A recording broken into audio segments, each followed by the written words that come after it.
सभी मूल निवासी बहुजनों को शाहू छत्रपति महाराज के जयंती के अवसर पर हार्दिक हार्दिक बधाई। जैसा कि आज जिस टॉपिक पर हम चर्चा कर रहे हैं वो बहुत ही महत्वपूर्ण विषय है और वो विषय शाहू छत्रपति महाराज का स्टेटमेंट है। उनका स्टेटमेंट है 21 जुलाई 1920 का दक्कन के ब्राह्मण यानी चित्पावन ब्राह्मण पूरे भारत के लिए आने वाले समय में एक बड़ा संकट सिद्ध होंगे। शाहू छत्रपति महाराज की यह भविष्यवाणी आरएसएस और कांग्रेस के संदर्भ में सिद्ध हुई है। क्या इससे बहुजन समाज कोई सबक नहीं लेगा? एक विचार मंथन। शाहू छत्रपति महाराज ने जो स्टेटमेंट दिया वो स्टेटमेंट एक उनके निजी खत में है और 1920 को उन्होंने दिया हुआ ये स्टेटमेंट है बॉम्बे प्रांत के प्रमुख अधिकारी मिस्टर मॉन्टेगमेरी इन्हें उन्होंने खत लिखा है। वो खत एक खास संदर्भ के साथ है और वो संदर्भ भारत में जो राजनीतिक उथल पुथल हो रही थी और अंग्रेज लोग नॉन ब्राह्मण्स लोगों के बारे में शायद पक्षपाती हो सकते हैं और ब्राह्मणों के दबाव में आकर नॉन ब्राह्मण लोगों को अधिकार नहीं दे सकते हैं, इसका आशंका शाहू छत्रपति महाराज को हुआ और उन्होंने अंग्रेज अधिकारी मिस्टर मॉन्टेगमेरी इनको उन्होंने खत लिखा। वो खत का मुख्य बिंदु इस तरह से जो शाहू छत्रपति महाराज उनके लेटर में कहते हैं, विषय वस्तु को समझने के लिए इस संदर्भ को समझना बहुत जरूरी है। उन्होंने लिखा, ब्राह्मण लोग स्वयं शासन और स्वयं निर्णय के तत्व कल्पनाओं का इस्तेमाल करके वे सरकार के विरोध में लोगों को भड़का रहे, गलतफहमी और अविश्वास की भावना पैदा कर रहे हैं। उसके साथ साथ वर्णाश्रम धर्म की विचारधारा प्रसारित करके अलग अलग जातियों में अविश्वास और विभाजन की बीज बो रहे हैं। इस तरह संगठित प्रयासों से उनके रास्ते में आने वाले हरेक विरोधी तत्वों को वे कमजोर कर रहे हैं। लाखों लाखों लोगों को अंधे फॉलोअर बनाकर इस्तेमाल करना यह ब्राह्मणों का उद्देश्य है। महाराष्ट्र को उनका मुख्य केंद्र बनाने की उनकी महत्वाकांक्षा है और महाराष्ट्र से ही समूचे भारत पर वर्चस्व स्थापित करने की उनकी इच्छा है। इस तरह दक्कन के ब्राह्मण अर्थात चित्पावन ब्राह्मण यह पूरे भारत के लिए एक बड़ा संकट सिद्ध होंगे और ब्राह्मणेतर लोगों को उनके वर्चस्व से मुक्त करके और ब्राह्मणों को कमजोर करके ही उनका धोखा रोका जा सकता है। शाहू छत्रपति महाराज ने इस खत में उस समय जो राजनीतिक उथल पुथल हो रही थी उसका इसके अंदर बखान किया है और उसमें यह भी उन्होंने कहा है कि अगर आज ब्राह्मणों को कंट्रोल नहीं किया गया, अगर ब्राह्मण लोगों को जो हमारे बहुजन लोगों को अंधे फॉलोअर बनाकर यूज कर रहे हैं और अलग अलग जातियों में हम लोग बटे ही है, मगर राजनीतिक हक बहुजन समाज को न मिले इसके लिए वे लोग झगड़े कर रहे हैं। और शाहू महाराज ने यह भी कहा कि महाराष्ट्र ब्राह्मणों का, चित्पावन ब्राह्मणों का केंद्र है और वो महाराष्ट्र से ही पूरे भारत पर आने वाले समय में धावा बोलने वाले, कब्जा करने वाले हैं, ऐसा शाहू महाराज ने इस खत में लिखा है। और साथ में यह भी कहा कि बहुजन समाज के लोगों को उनके राजनीतिक सामाजिक अधिकार देना होगा और तभी ब्राह्मणों का वर्चस्व कंट्रोल किया जा सकता है। इस संदर्भ में यह खत है, इस संदर्भ को आज के वर्तमान रेफरेंस में हमको समझना होगा। शाहू छत्रपति महाराज कोल्हापुर रियासत के संस्थानिक है। शाहू छत्रपति महाराज छत्रपति शिवाजी महाराज के खानदान के, भोसले खानदान के, और सही मायने में शाहू छत्रपति महाराज ने छत्रपति के वारिस होने का, सच्चे वारिस होने का अपना कर्तव्य निभाया। जीवन भर ब्राह्मणों से संघर्ष किया। शाहू छत्रपति महाराज का सबसे बड़ा संघर्ष वेदोक्त प्रकरण से शुरू होता है। राजोपाध्याय पुरोहित उनका अपमान करता है पुराणोक्त मंत्र बोलकर। शूद्रों के लिए पुराण के मंत्र बोले जाए और ब्राह्मण क्षत्रिय के लिए वेद के मंत्र बोले जाए, यह ब्राह्मणों का सिद्धांत है। शाहू छत्रपति महाराज का अपमान होने के बाद राजोपाध्याय को निकाल दिया जाता है और राजोपाध्याय तिलक के कहने पर लॉर्ड कर्जन से पत्राचार करता है और तिलक वेदोक्त प्रकरण पर केसरी नामक अपने अखबार में शाहू छत्रपति महाराज को शूद्र कहकर अपमानित करते हैं। ब्राह्मण लोग छत्रपति शिवाजी महाराज को इसी तरह शूद्र कहकर अपमानित किया था। इसलिए छत्रपति शिवाजी महाराज ने राजस्थान से अपनी वंश की लिस्ट मंगवाई सिसोदिया घराने की, और कायस्थ लोगों ने उनको साथ सहयोग दिया। गागा भट्ट ने छत्रपति शिवाजी महाराज का जैसा शूद्र कहकर अपमान किया था, उसी तरह छत्रपति शिवाजी महाराज के वंशज शाहू छत्रपति महाराज का भी अपमान किया। शाहू छत्रपति महाराज ने ब्राह्मणों से फाइट किया, ठंडे दिमाग से फाइट किया।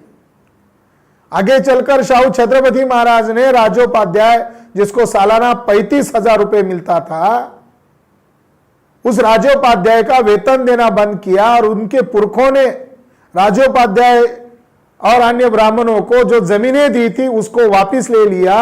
इसलिए उन्होंने कोल्हापुर संस्थान ही खारिज किया जाए, ऐसा लॉर्ड कर्जन के साथ पत्राचार किया है। ऐसे हिस्टोरिकल डॉक्यूमेंट हमें पता चलते हैं। मगर वेदोक्त प्रकरण के लड़ाई में पर्दे के पीछे तिलक है।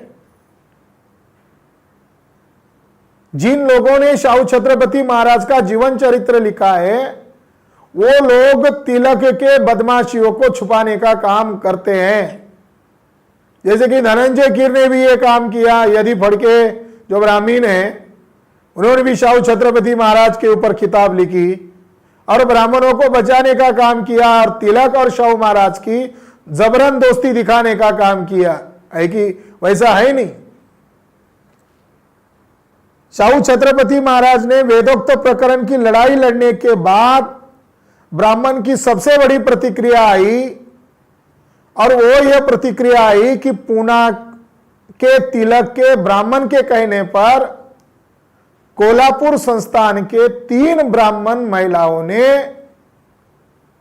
ब्रिटिश हेडक्वार्टर लंदन में खत लिखे और उस खत में लिखा कि शाहू छत्रपति महाराज ने हमारी इज्जत लूटी है। यानी शाहू छत्रपति महाराज पर चरित्र हनन का आरोप लगाया। जब ब्राह्मण कानूनन हार गए तो शाहू छत्रपति के संस्थान को खत्म करने के लिए अंग्रेज लोगों के पास गुप्त खत भेजे गए और शाहू छत्रपति महाराज ने ये जो गंभीर आरोप लगाए गए इसकी छानबीन करने का आग्रह किया और कहा कि इसके पीछे जो माइंड है ये बाल गंगाधर तिलक है, मैं जानता हूं। उसकी इंक्वायरी की गई, शाहू महाराज निर्दोष सिद्ध हुए। यानी शाहू महाराज जो लड़ाई लड़ रहे हैं वो खुलेआम ब्राह्मणों के सामने लड़ रहे हैं और हमारे बैकवर्ड कास्ट के लोगों को, पिछड़े वर्ग के लोगों को अधिकार देने में वो अंग्रेजों से भी लड़ रहे हैं। फुले शाहू अंबेडकर का जो आंदोलन चला वो दो तरह का संघर्ष के आधार पर चला। एक तरफ ब्राह्मणों के साथ लड़ाई करना, झगड़ा करना, संघर्ष करना, और दूसरी तरफ अंग्रेजों के साथ भी लड़ाई करना। फुले शाहू अंबेडकर की एक खासियत है, उन्होंने दो तरफा लड़ाई लड़ा और हमारे लोगों को ब्रिटिश पीरियड में कुछ अधिकार देने में वो कामयाब हुए। ये खत जो जिसको हमने आज सब्जेक्ट बनाया, ये 1920 का है। 1920 में क्या हो रहा था? 1920 में शाहू छत्रपति महाराज ने इस रेफरेंस में एक खत लिखा है कि इस दरमियान मॉन्टेग्यू चेम्सफोर्ड का सुधारना कानून पारित होने वाला था। यानी भारत में जो राजनीतिक सत्ता देने का, हफ्ते हफ्ते से आजादी देने का अंग्रेज लोगों का जो ऐलान था, और आने वाले समय में पिछड़े वर्ग में ज्यादा एजुकेशन नहीं होने के कारण, संगठन का अभाव होने के कारण, जातियों में बंटने के कारण जो पॉलिटिकल सिस्टम डेवलप होगी उसमें हमारे पिछड़े वर्ग को अधिकार नहीं मिल सकता। इस बात से शाहू छत्रपति महाराज चिंतित थे। ये उसके पीछे खास संदर्भ है। शाहू छत्रपति महाराज राजनीतिक पार्टी बनाने वाले थे और उस दरमियान उन्होंने राजनीतिक पार्टी बनाई भी थी। एक संस्थानिक राजा होने के बावजूद शाहू छत्रपति महाराज ने एक राजनीतिक पार्टी बनाने का क्या तात्पर्य? शाहू छत्रपति महाराज ये मानते हैं कि आज न कल अंग्रेज जाने वाले हैं, और जो भारत में जो व्यवस्था डेवलप हो रही है, हमें भी अपना राजनीतिक दल बनाना होगा और हमारे दबे हुए नॉन ब्राह्मण्स लोगों को, पिछड़े वर्ग के लोगों को अधिकार हासिल करना होगा। इसलिए उन्होंने एक पार्टी बनाई थी इसी साल, और उस पार्टी का नाम भी उन्होंने रखा था मराठा लीग। भास्कर राव जादेव, जेधे, जवलकर, ये इन्हीं पार्टी से डेवलप हुए लोग थे। शाहू छत्रपति महाराज ही हैं कि वो समय को पहले जान रहे हैं और उसके लिए काम कर रहे हैं। शाहू छत्रपति महाराज ने ही कम्युनल अवार्ड की डिमांड किया। शाहू छत्रपति महाराज ने कम्युनल अवार्ड की डिमांड किया, यानी वो कम्युनल अवार्ड के जनक है। मराठा लोग ब्राह्मणों के गुलाम हैं, और मराठा लोगों के साथ साथ सारा पिछड़ा वर्ग लोग ये ब्राह्मणों के गुलाम है, और उनको आजादी चाहिए, और वो आजादी राजनीति का अधिकार से ही आएगी। इसलिए वो हाउस ऑफ कॉमन्स लंदन में खत भेज रहे थे, और लंदन में उनके कई खत को पढ़ा जाता था। शाहू महाराज ने 1916 से लेकर 1920 तक राजनीतिक अधिकार हासिल करने के लिए लगातार मेहनत किया, प्रचार किया, प्रसार किया, और बाद में राजनीतिक पार्टी बनाने का फैसला किया। बाल गंगाधर तिलक हिंसक कार्यवाही करने में अव्वल थे। बाल गंगाधर तिलक ये आतंकवाद के जनक है, ये हम नहीं कह रहे, शाहू छत्रपति महाराज कह रहे हैं। शाहू छत्रपति महाराज ने चितपावन ब्राह्मणों को आतंकवादी कहा, और उसका प्रमुख नेता बाल गंगाधर तिलक को कहा। और बाल गंगाधर तिलक अपने आप को पेशवा की औलाद मानते थे। उनकी निजी खतों में उन्होंने गर्व भाव से लिखा कि मैं पेशवाओं की संतान हूं, और शाहू महाराज ने सार्वजनिक तौर पर कहा कि मैं छत्रपति शिवाजी महाराज के खानदान से हूं, मुझे गर्व है कि वो विरासत चलाने का मुझे अवसर मिला है। बाल गंगाधर तिलक ने जाहिर तौर पर अथनी में कहा था, सतारा संस्थान जो ब्राह्मण का संस्थान है, वहां जाकर उसने कहा था तेली तंबोली और कुनबटों को यानी कुर्मियों को क्या संसद में जाकर हल चलाना है। जो ब्राह्मण लोग आज हमें पढ़ाते हैं कि आजादी के सुरमा थे तिलक, आजादी के नायक थे, स्वराज हमारा जन्मसिद्ध अधिकार है और मैं लेकर रहूंगा, ऐसे बोलते थे।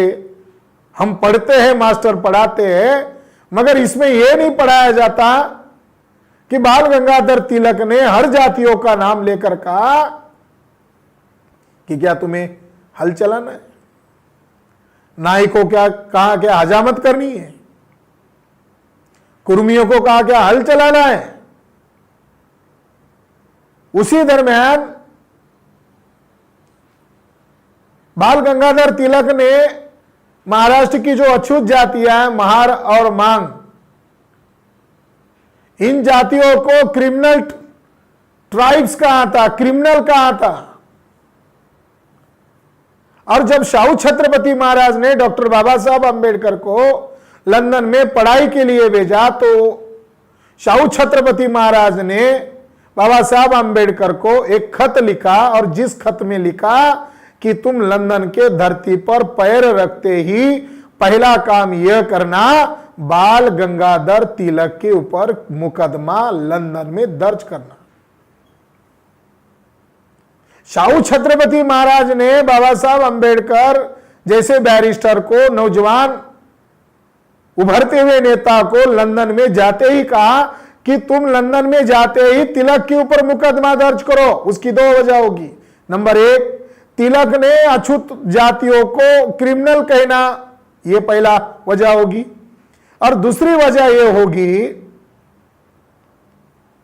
कि तिलक ने सार्वजनिक फंड का अपहार किया है, भ्रष्टाचार किया है, और उसके ही शिष्यों द्वारा वो सारे दस्तावेज मेरे पास आ गए, आप वो लंदन की कोर्ट में केस लड़ो। बाबा साहब अंबेडकर भी भारत की राजनीति को देखते हुए अधूरी पढ़ाई को जल्द से जल्द पूरा करके भारत की राजनीति में कूदना चाहते थे, आना चाहते थे। इसलिए उन्होंने शाहू छत्रपति महाराज को खत लिखा कि मुझे नहीं लगता कि हम केस जीत पाएंगे और इसमें समय भी ज्यादा जाएगा। तो शाहू छत्रपति महाराज कहते हैं, तुम इस बात के लिए परवाह क्यों करते हो, फंड तो मेरा है, आप तो वकील हो, आपको एक केस लड़ना चाहिए।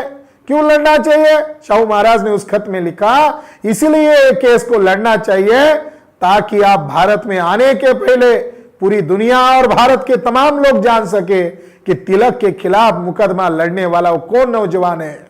आपके भारत में आने के पहले आपके नाम से चर्चा पूरे भारत में होनी चाहिए। यह बहुत महत्वपूर्ण दस्तावेज है, और ये महत्वपूर्ण दस्तावेजों को शाहू चरित्रकारों ने अनुल्लेख किया, इसको सामने नहीं लाया।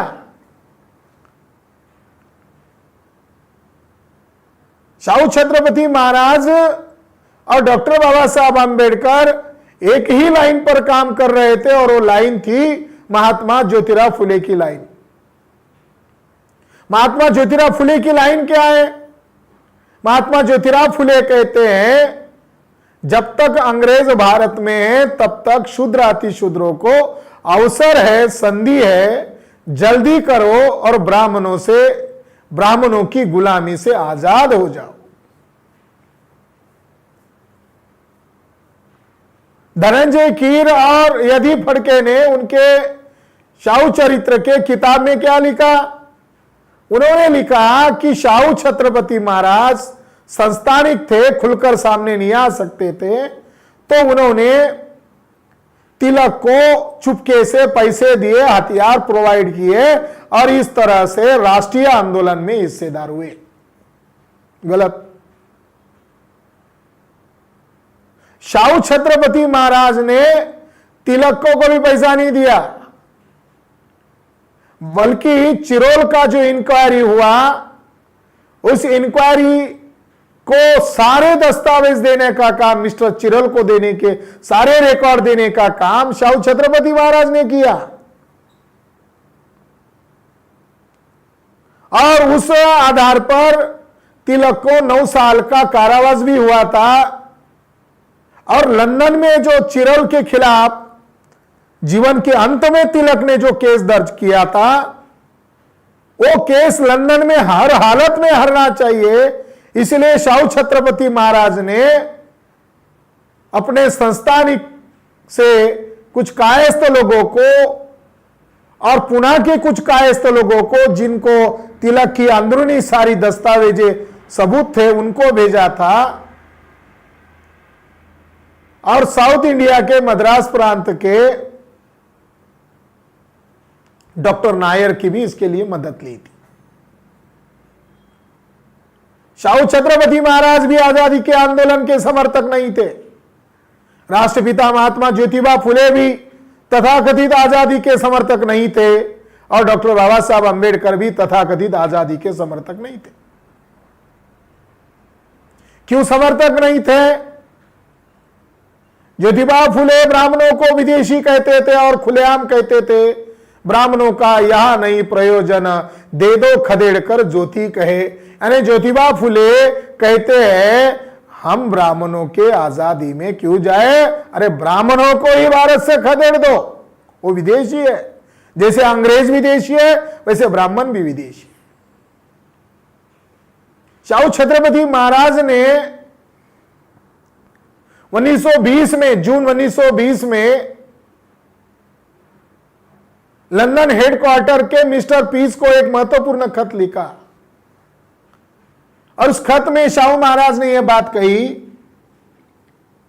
बहुत महत्वपूर्ण है और इस संदर्भ में महत्वपूर्ण है कि भीमा कोरेगांव के लड़ाई को 100 साल लगभग पूरे हो गए थे, उसके बाद का यह खत है।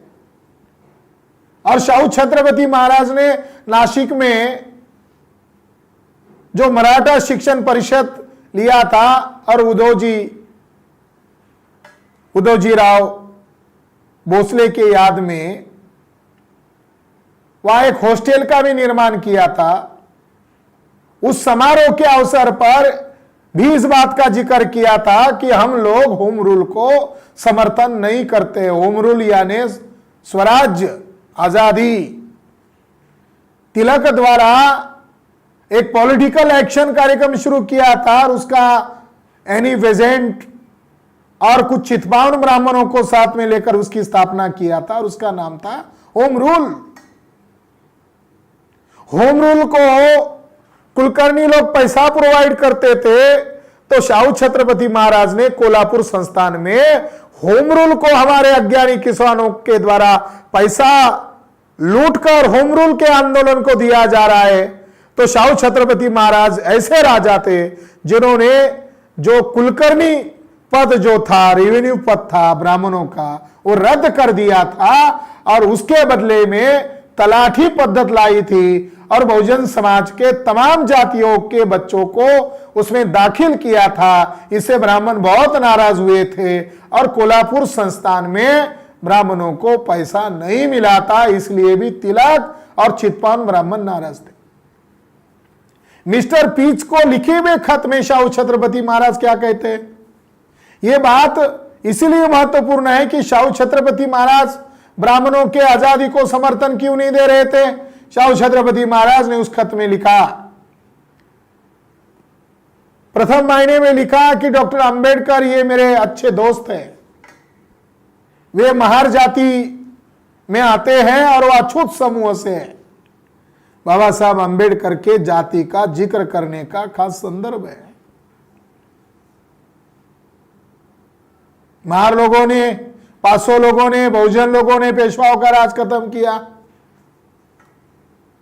ईमानदार लोग हैं। बाबा साहब अंबेडकर का जिक्र करने के साथ साथ कहते हैं वो अछूत समूह से आते हैं, वो मेरे अच्छे दोस्त है, प्रिय दोस्त है, और उनका क्वालिफिकेशन का भी जिक्र किया, वो हाईली क्वालिफाइड है।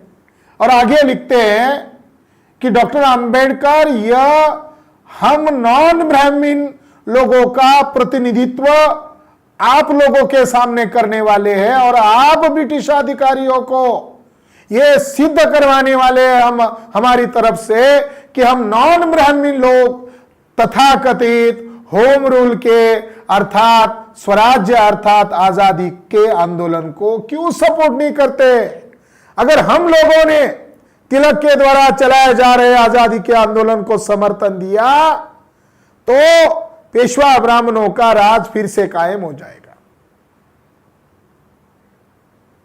ब्राह्मण लोग हमारे भोले लोगों का समर्थन लेने के लिए खुद को लोकतांत्रिक होने का नाटक कर रहे हैं, मगर वास्तव में वो वर्चस्वधारी वर्ग है। अगर हमारे लोगों ने उनको समर्थन दिया तो आने वाले समय में पेशवा ब्राह्मणों का राज स्थापित हो जाएगा और बाद में हमें ये नेचर भी नहीं बचा पाएगा। यानी शाहू छत्रपति महाराज और डॉक्टर बाबा साहब अंबेडकर अंग्रेजों के साथ ब्राह्मणों की आजादी के आंदोलन के हम समर्थक नहीं हैं, हम हमारे लोगों के आजादी का आंदोलन की डिमांड कर रहे हैं। इसकी डिमांड कर रहे हैं शाहू छत्रपति महाराज। यानी फुले शाहू अंबेडकर का आंदोलन ये दूसरे आजादी का आंदोलन था, तिलक का आंदोलन ये ब्राह्मणों के वर्चस्व का आंदोलन था। जब चिरोल का खटला हो रहा था, चिरोल की केस लंदन में चल रही थी, तो केसरी के अखबार का कोटेशन दिखाकर तिलक को पूछा गया था कि अपने केसरी में लिखा ऐसा ऐसा लिखा है कि अंग्रेज विदेशी है और अंग्रेजों को भारत पर राज करने का अधिकार नहीं है और उन्हें भगा देना चाहिए, ऐसा आपने लिखा है, सही है? ऐसा उन्हें पूछा गया। तब तिलक ने लंदन के कोर्ट में जवाब दिया था, नहीं, मैंने ऐसा नहीं लिखा है। आप संदर्भ के साथ समझिए, तिलक महोदय ने अंग्रेजों को वो भी लंदन में कहा था कि हम अंग्रेजों को भारत से भगाना नहीं चाहते हैं, बल्कि ब्राह्मणों को शासन प्रशासन में हिस्सेदारी देंगे तो ब्राह्मण कभी भी भारत से बाहर न जाए, ऐसी हमारी डिमांड है। तिलक क्या कर रहे हैं?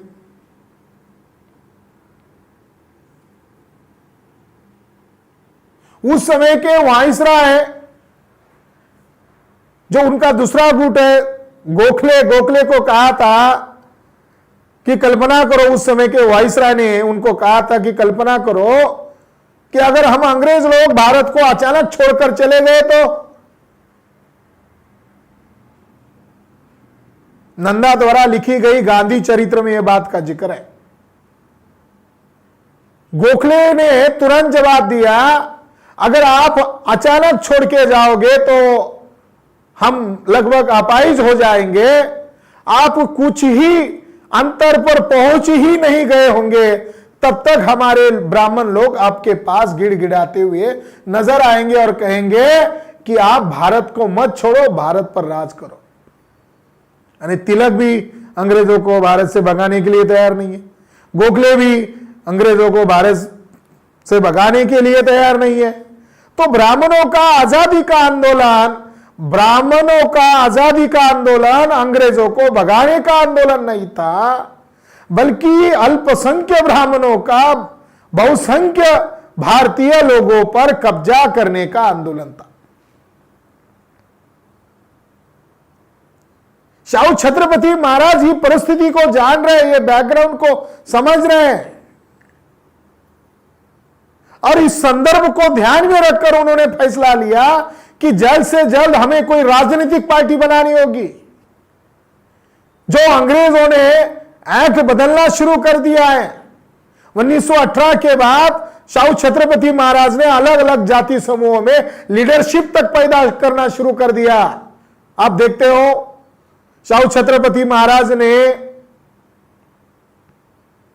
बॉम्बे रीजन में लेबर लोगों का यूनियन खड़ा किया। शाहू छत्रपति महाराज ने गोपनीय ढंग से लॉर्ड सिडनेम को 1918 में रिटर्न में मेमोरेंडम भेजा, जिसमें उन्होंने यह डिमांड किया कि जीवन के हर क्षेत्र में ब्राह्मणों का वर्चस्व कायम है, चाहे शिक्षा विभाग हो, चाहे न्यायपालिका हो, चाहे शासन प्रशासन हो। और ब्राह्मण लोग इतिहास के क्षेत्र में भी वर्चस्व कायम किए हुए हैं। और हमारे समाज में अज्ञानता, पढ़ाई न होने का कारण है कि ये ब्राह्मणों को ऐसा लगता है, वो ऐसा प्रचार करते हैं हम भूदेव है। शाहू छत्रपति महाराज ने राजनीतिक पार्टी का महत्व बताते हुए कहा, बहुत महत्वपूर्ण बात उन्होंने 29 जुलाई 1920 को मिस्टर मॉन्टेगमेरी को खत में लिखा और खुद के छत्रपति शिवाजी महाराज का जो सेंटर था सतारा संस्थान, उसका उदाहरण देकर उन्होंने बहुत महत्वपूर्ण बात का जिक्र करते हुए कहा कि मराठा लोगों को कोई नेता नहीं है। मैं आपको इसकी मिसाल देता हूं कि सतारा यह मराठाओं का केंद्र होने के बावजूद वहां से चुनाव लड़ने के लिए मराठाओं का एक भी उम्मीदवार खड़ा नहीं रहता। यह मैं पहले से कहता आया हूं।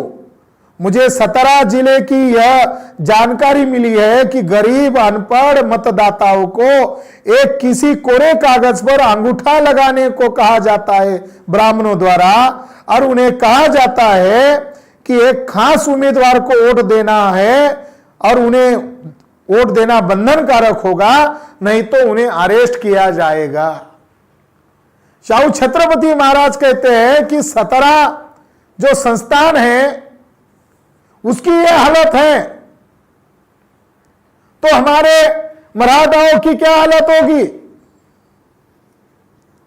जो छत्रपति शिवाजी महाराज का सेंटर है सतारा, वहां पर कोरे कागज पर अंगूठा लेकर कहा जाता है कि तुम फलाने के वोट दो, नहीं तो तुम्हारा कोरा कागज का अंगूठा हमारे पास है, नहीं तो तुम्हें अरेस्ट होगी। शाहू छत्रपति महाराज मराठाओं को और बैकवर्ड कास्ट के लोगों को ध्यान में रखकर डिमांड कर रहे हैं एक राजा होने के हैसियत से कि हमें सेपरेट इलेक्ट्रेट होना चाहिए। अंग्रेजों की डिमांड थी कि जो हिंदू नहीं है उन्हें ही सेपरेट इलेक्ट्रेट लागू हो, यानी मुसलमानों पर लागू है, सिखों पर लागू है, एंग्लो इंडियन पर लागू है। तो शाहू महाराज ने डिमांड किया कि हम भी हिंदू नहीं है, हम मराठा लोग भी हिंदू नहीं है, हम पिछड़े वर्ग के लोग भी हिंदू नहीं है। जब वेदोक्त प्रकरण की लड़ाई शाहू छत्रपति महाराज लड़ रहे थे, तब वो कह रहे थे हम क्षत्रिय है। जब वेदोक्त की लड़ाई का समय आया, तब उन्होंने कहा हम क्षत्रिय है। और तिलक ने अपने अखबार में लिखा कि हां, हम अकेले शिवाजी महाराज के वारिस होने के नाते अकेले छत्रपति शाहू महाराज को क्षत्रिय मानने के लिए तैयार है, मगर उनके सगे भाई को भी हम क्षत्रिय मानने के लिए तैयार नहीं, मराठा लोगों को भी हम क्षत्रिय मानने के लिए तैयार नहीं। यानी शाहू महाराज दांव पे से लड़ाई लड़ रहे, ब्राह्मणों का रिलीजियस डोमिनेंसी हटाने के लिए वो क्षत्रिय होने का दावा कर रहे हैं। मराठा क्षत्रिय है, मगर कौन से तरह के क्षत्रिय है? वो नागवंशी क्षत्रिय है। मराठा लोग नाग लोग है, और ब्राह्मणों के धर्मशास्त्रों में नाग लोगों को ही असुर, दैत्य, राक्षस, दानव कहा गया, और बाद में उनको पुरुष सूक्त में शूद्र कहा है। यहां के जो मूल निवासी नाग लोग थे, इनकी ही हत्या ब्राह्मणों ने करवाई, इसीलिए वो नाग क्षत्रिय है। शाहू महाराज ब्राह्मणों से जब लड़ाई लड़ रहे, आमने सामने कह रहे हम क्षत्रिय है, और अंग्रेजों से जब अपने लोगों को अधिकार हासिल कराने की जब बात आई, तो कहा हम ब्राह्मणों के द्वारा शूद्र बनाए गए लोग हैं, और हजारों सालों से हमें शूद्र बनाया गया है, और हमारे लोगों को अगर मुक्ति चाहिए तो हमें कम्युनल अवार्ड चाहिए। शाहू छत्रपति महाराज ने कम्युनल अवार्ड की खुलकर समर्थन किया। और जब 17 अगस्त 1917 को सर मॉन्टेग्यू को शाहू छत्रपति महाराज ने एक लंबा रिटर्न में मेमोरेंडम दिया, और उस मेमोरेंडम में हमारे नॉन ब्राह्मीण और मराठा लोगों को कम्युनल अवार्ड क्यों जरूरी है, सेपरेट इलेक्टोरेट क्यों जरूरी है, इसका महत्व बताते हुए उन्होंने कहा क्योंकि आज भी वर्तमान समय में मराठा लोगों को इसके बारे में रत्ती भर भी जानकारी नहीं है। शाहू छत्रपति महाराज के बारे में जानकारी नहीं है। और जो शाहू छत्रपति महाराज के ऊपर लिख रहे हैं, जिन्होंने लिखा है, उन्होंने शाहू छत्रपति महाराज कम्युनल अवार्ड की डिमांड कर रहे थे, इसके बारे में लिखा ही नहीं है। मुझे बड़ा आश्चर्य लगा, डॉक्टर जयसिंहराव पवार जैसे विख्यात शाहू भक्त ने कम्युनल अवार्ड के बारे में कुछ नहीं लिखा, बल्कि उन्होंने और उनके लड़की ने तिलक और शाहू महाराज की दोस्ती है ऐसा लिखा। यह उनका विचार नहीं है, ये यदि फड़के और कीर का द्वारा निर्माण किया गया विचार है। शाहू छत्रपति महाराज कम्युनल अवार्ड के समर्थक थे, इस बारे में बताया नहीं जा रहा है, क्योंकि यह अगर बताया जाएगा तो मराठा लोगों में स्वाभिमानी लीडरशिप खड़ी हो सकती है। यह ब्राह्मणों को डर है और कुछ लोग, विद्वान लोग, ब्राह्मणों को नाराज करना नहीं चाहते। शाहू छत्रपति महाराज ने उस ज्ञापन में एक खास बात कही, जिसमें उन्होंने इस बात का जिक्र किया कि मैं एक छोटे ही संस्थान का एक संस्थाधिपति क्यों न हो, मगर मुझे गर्व है कि छत्रपति शिवाजी महाराज का मैं वंशज हूं, वारिस हूं। और उन्होंने पूर्ण रूप से राष्ट्रीय स्तर का ध्येयवाद बनाकर स्वराज्य का आंदोलन शुरू किया था। मगर उन्होंने एक बात का जिक्र किया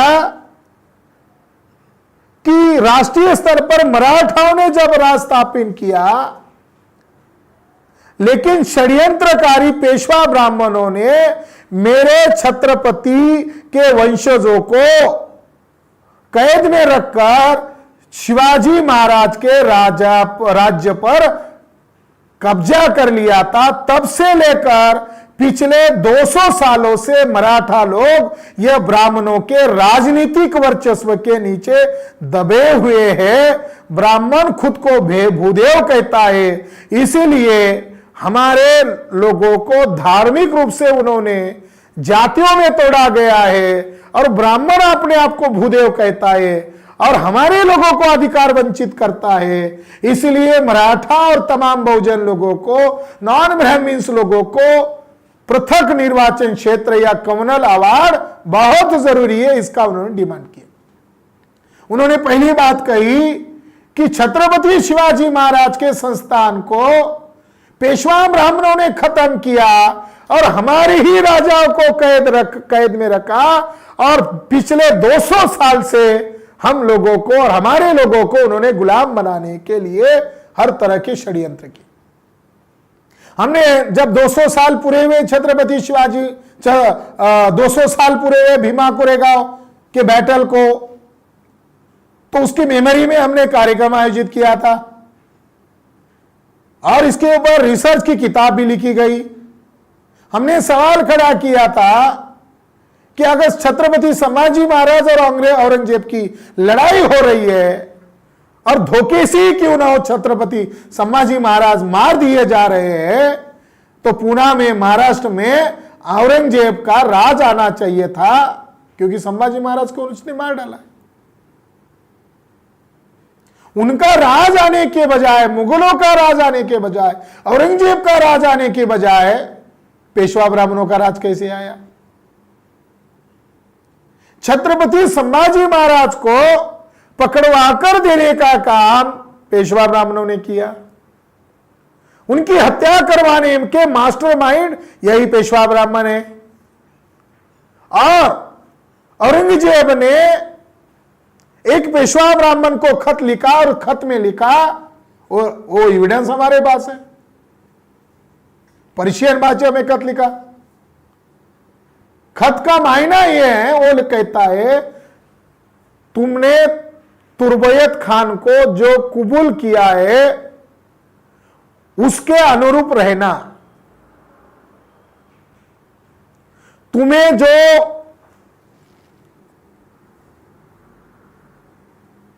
जो जमीन दी गई है, तुम्हें जो राज दिया गया है, उसका पेशकश देना।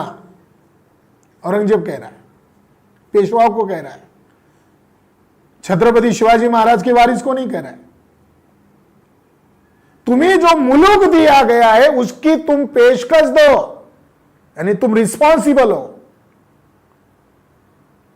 नहीं तो जैसी स्थिति संभाजी महाराज की गई वैसी हम राजाराम की करेंगे और तुम लोगों की करेंगे।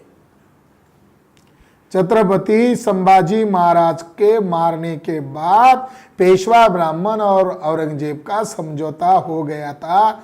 ये खत औरंगजेब और पेशवाओं के बीच में हुई डीलिंग का सबूत है। इसलिए शाहू महाराज को यह बात जानकारी है।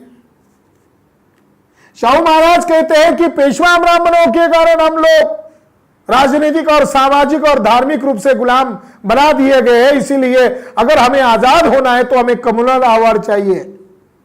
और उस मेमोरेंडम में उन्होंने कहा कम से कम मराठा लोगों के लिए 22 साल तक कम्युनल अवार्ड चाहिए।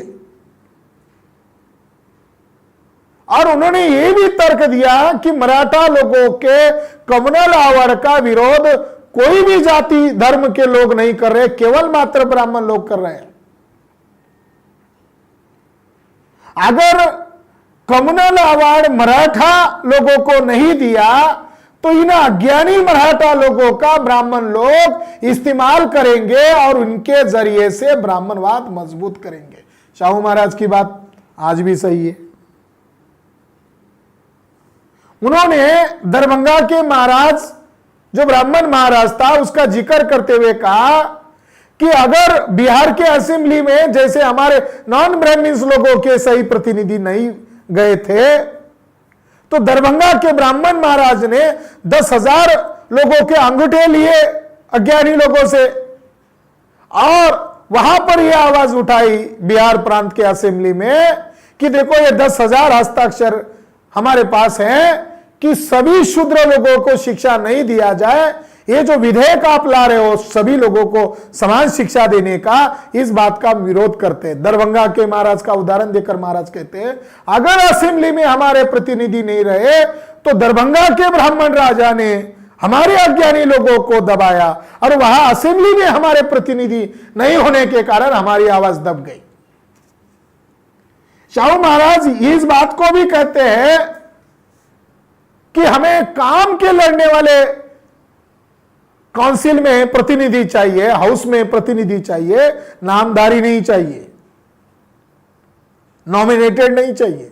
शाहू महाराज ने खास शब्द प्रयोग किया, हमें जो प्रतिनिधि चाहिए वो किसी ब्राह्मणों के द्वारा नॉमिनेटेड नहीं चाहिए, वो हमारे अपने होने चाहिए।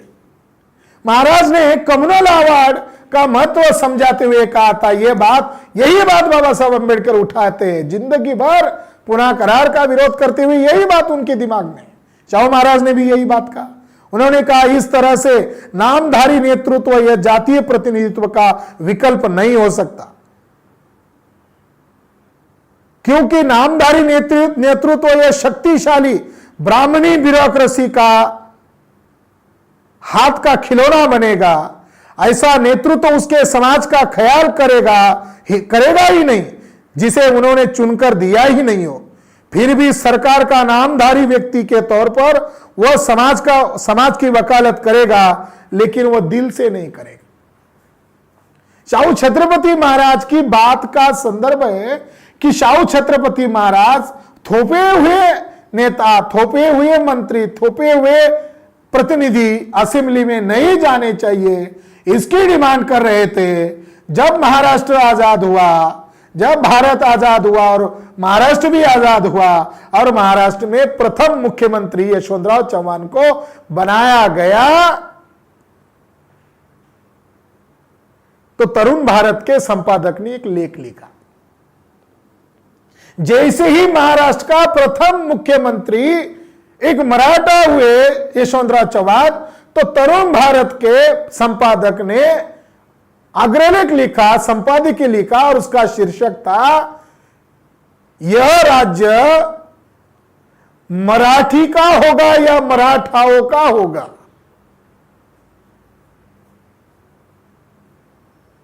यशवंतराव चौहान ने तुरंत उसका जवाब दिया था, यह राज्य मराठी का होगा, मराठाओं का नहीं। यशवंतराव चौहान को दबाया गया और वाई का ब्राह्मण लक्ष्मण शास्त्री जोशी को उसका पॉलिटिकल गुरु बनाया गया और मराठा और ब्राह्मणों के बीच में समझौता हुआ कि मराठाओं को सत्ता दी जाएगी, मगर सांस्कृतिक नीति धोरण तय करने का अधिकार मराठाओं के पास नहीं होगा। इसका मतलब है शाहू छत्रपति महाराज 1917 में जिस बात का उल्लेख कर रहे थे, भाकित कर रहे थे कि भविष्य में हमारे ऊपर नॉमिनेटेड रिप्रेजेंटेशन आएगा, ये हमारे समाज के किसी काम का नहीं रहेगा, वही हुआ। यशवंतराव चौहान का यूज किया और उनको राष्ट्रीय लेवल का सुरक्षा मंत्री भले ही बनाया, मुख्यमंत्री बनाया, राष्ट्रीय लेवल का नेता बनाया, बाद में यशवंतराव चौहान का यूज करके फेंक दिया गया और दिल्ली के अस्पताल में उनकी हत्या तक करवाई गई। नॉमिनेटेड होने के कारण ब्राह्मणों के द्वारा मराठा लोगों का इस्तेमाल किया और यशवंतराव चौहान का यूज करके उनके ऊपर मेडिकल ट्रीटमेंट नहीं होने दिया। वो महाराष्ट्र आना चाहते थे और उनकी हत्या करवाई गई, ये उनके सहयोगी व्यक्ति ने कहा और खुद शरद पवार भी इस बात के लिए आग्रही है कि उनके साथ अन्याय हुआ और उनकी नैसर्गिक मौत नहीं हुई।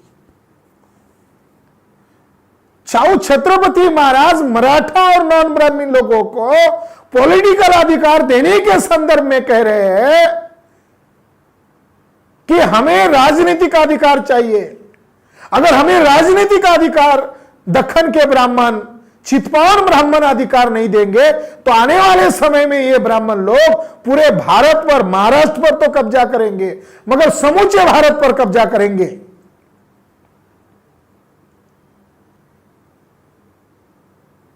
चिरोल ने जो तिलक की इंक्वायरी किया था, इस इंक्वायरी में क्या कहा गया है?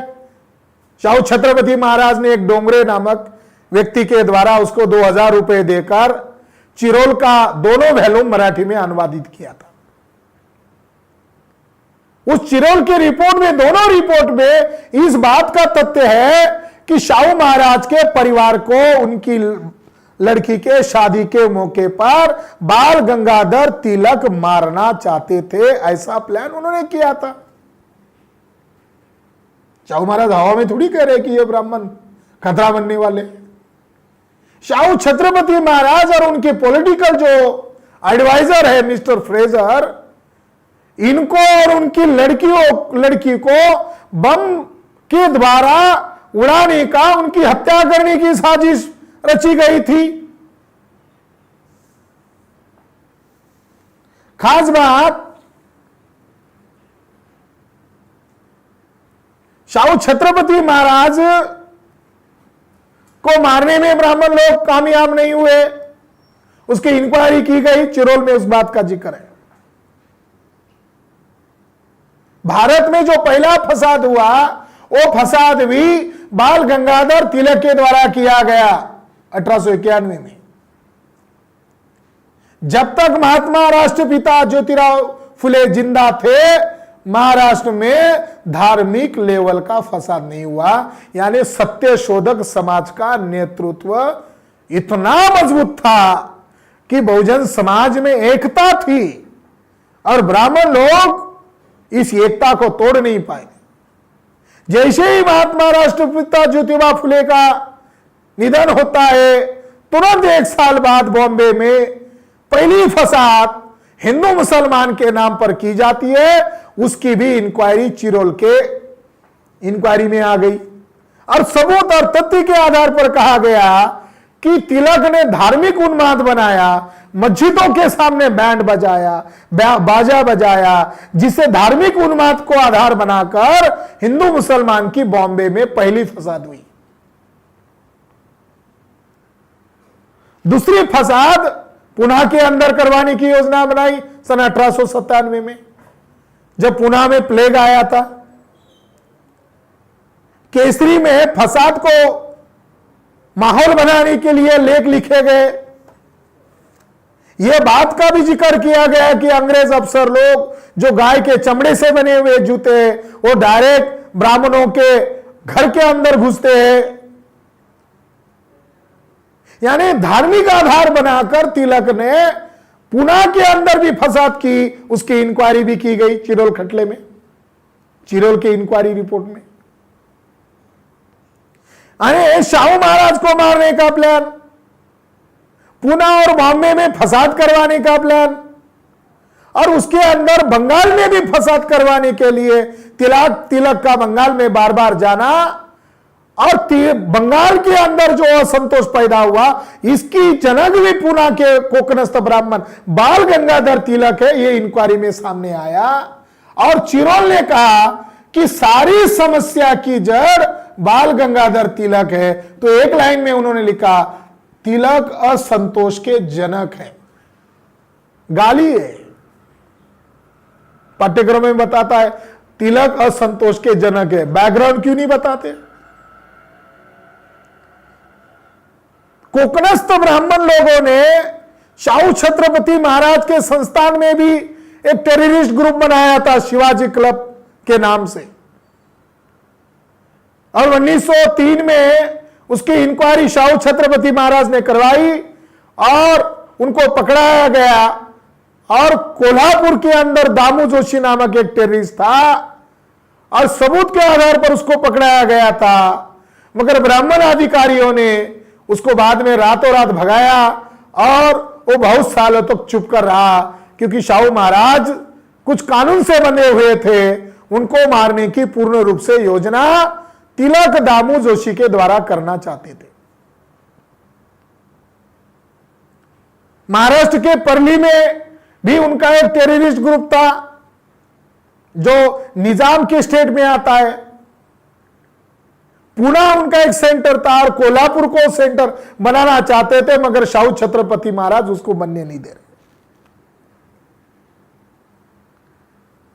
शाहू छत्रपति महाराज ने कुलकर्णी पद रद्द किया, तलाठी पद्धत लाया। इससे वो परेशान हुए और उन्होंने कोल्हापुर के नजदीक जो बेलगांव है, वहां का एक ब्राह्मण वकील ब्राह्मण बेलवी को आधार बनाया और कोल्हापुर संस्थान के इर्द गिर्द तिलक के लोगों ने सभाएं लेकर शाहू छत्रपति महाराज को परेशान करने का काम किया। शाहू छत्रपति महाराज एक केस जिंदगी भर लड़ते रहे और वो इचलकरंजी संस्थान के खिलाफ चली हुई केस। इचलकरंजी संस्थान के अंदर बाजीराव पेशवान की खानदान की लड़कियां वहां दी गई थी, इसलिए वहां ब्राह्मणों का वर्चस्व था। कोल्हापुर को लगा हुआ सांगली संस्थान यह भी ब्राह्मणों के नियंत्रण में था। तो शाहू छत्रपति महाराज को टारगेट करते हुए बेलवी और बाकी लोगों ने वहां एक अफवाह फैलाई। शाहू छत्रपति महाराज ने 19 जुलाई 1920 को कर्नल वुड हाउस को अपने कॉन्फिडेंशियल खत में लिखा कि मुझे जानवर पालने का शौक है, इसलिए उनको खाने के लिए मांस दिया जाता है। ब्राह्मणों ने इसका फायदा लेकर मेरे विरोध में यह अफवाह फैलाना शुरू किया है कि गोमांस के साथ अन्य मांस मिक्स करके मैं प्रोत्साहन देता हूं और वह खुले मार्केट में उसकी बिक्री करता हूं, और मैं क्रिश्चियन धर्म भी अपना चुका हूं, ऐसा ब्राह्मण प्रचार करते हैं। जैसे 1857 में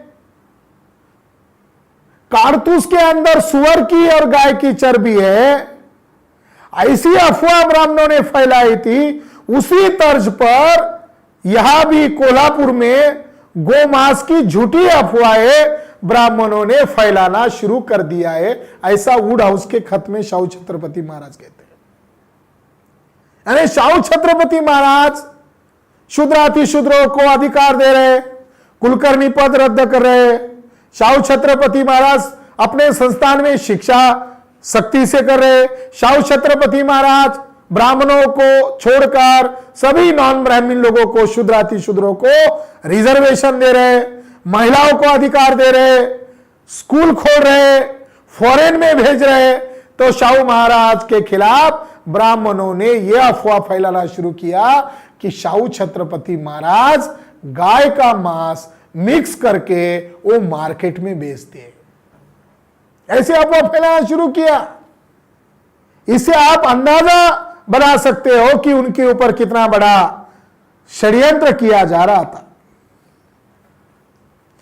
7 नवंबर 1920 को मॉन्टेगमेरी को लिखा हुए खत में शाहू छत्रपति महाराज ने कहा कि जनसभा को डिस्टर्ब करने के लिए, लोगों में दहशत पैदा करने के लिए और बहुजन समाज के लायक नेताओं पर हमला करने के लिए डेक्कन जिमखाना में तिलक ने एक गुंडों की फौज खड़ी की है। पुणे के अंदर एक डेक्कन जिमखाना है। शाहू छत्रपति महाराज के ऊपर बाल गंगाधर तिलक ने, जब उनकी शिक्षा संस्था की एक जनरल बॉडी की मीटिंग चल रही थी और वहां कई सारे लोग थे और वह सत्यशोधक समाज जो शाहू महाराज के प्रोत्साहन के द्वारा चलाया जा रहा था, उनके पदाधिकारी थे।